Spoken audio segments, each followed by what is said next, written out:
Before Victorian times, prisons were more like dens of iniquity than houses of correction.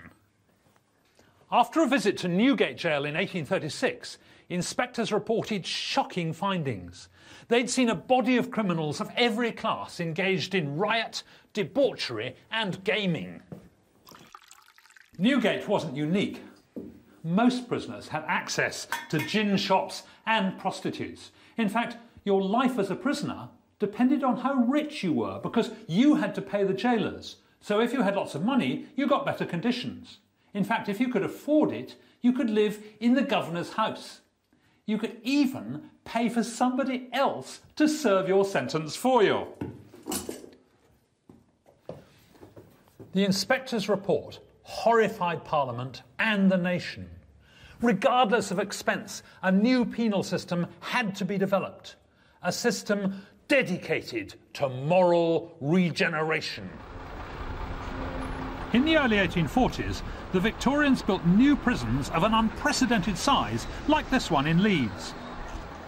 Behind the traditional facade hides a state-of-the-art Victorian building designed to keep large numbers of prisoners segregated and under constant view. If you looked above from where we stood now, it's like looking on a bicycle wheel, and the four wings are going off from the hub. You've got control of the environment on each wing. So if there's any, for example, an incident on one wing, the person in charge of the prison can see what's going on and direct staff to that area. No blind spots, for example. It's an overall view of what's going on in the prison at that time. The accommodation wings were built to house hundreds of prisoners, each locked in his own cell.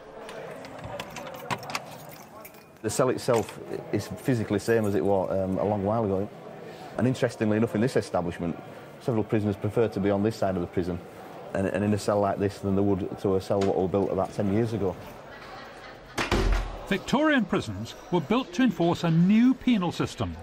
For prisoners, it was out with gambling and women and in with punishment and retribution, a regime known as solitude and servitude.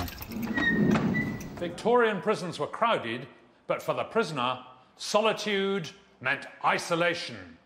They weren't allowed to speak to one another, and they had to wear these Scotch caps, pulled low down so they weren't recognisable. The only form of identification was a number on the otherwise anonymous prison uniform. Servitude meant hard work, and the prisoners had a huge range of ludicrous tasks to perform, like this one, the crank. It was completely pointless, and yet they had to turn this 10,000 times a day. That's 1,200 an hour, once every 3 seconds at this speed for 8 hours solid. And it doesn't do anything, it merely clocks up the numbers. What's more, every now and then a warder would come along and tighten up the screw to make it more difficult to do and harder work. That's why they were called screws. Only 9,947 to go.